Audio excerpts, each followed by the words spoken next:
Hello there, and welcome to my first analysis. My name is Andrew Whipple III. I'm the Phoenix Game Examiner for Examiner.com. Today I'll be talking to you about Gears of War 2's latest piece of downloadable content. It's called the Snowblind Map Pack. The pack gives you 4 additional maps, and I really believe that this definitely beats the Combustible Map Pack. The first one I'll be talking to you about is Underhill. This map has a massive building you can go inside.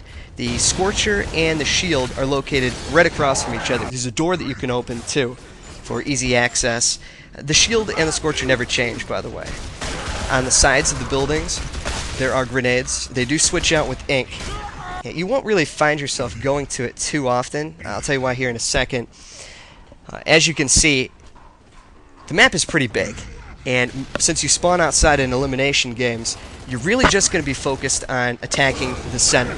And that's where the torque bow and the sniper rifle are located. You're really not going to go inside, grab the grenades, and come back out. Most of the fighting will already have taken place.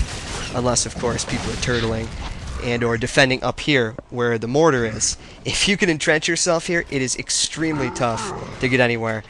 That's when you can use your grenades, of course. But the mortar is devastating on this map. It's pretty good. The next one is called Grindyard, and believe it or not, this map was set to come out when Gears 2 first launched, but Epic couldn't get out the kinks in time, I'm assuming, and so they scrapped it and saved it for, well, the Snowblind Map Pack.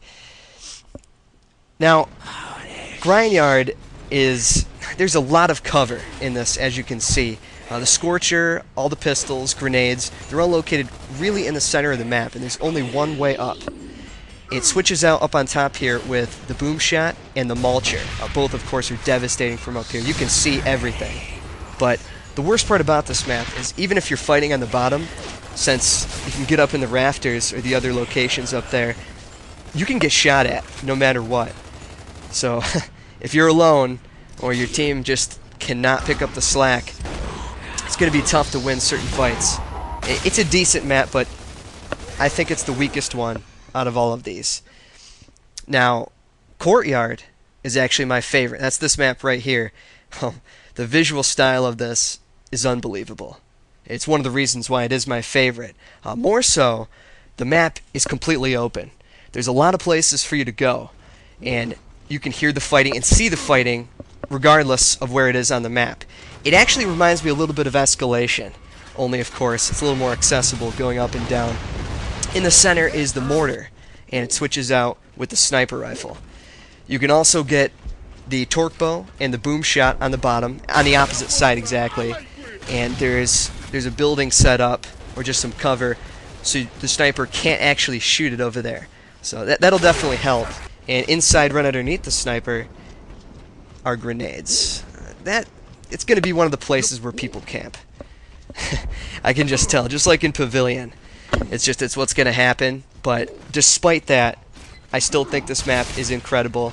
As you can see, just shooting from across the way, it's a great feeling. It feels open, and as a matter of fact, one of the other reasons why I enjoy this is because it's a shout out to the first Gears of War.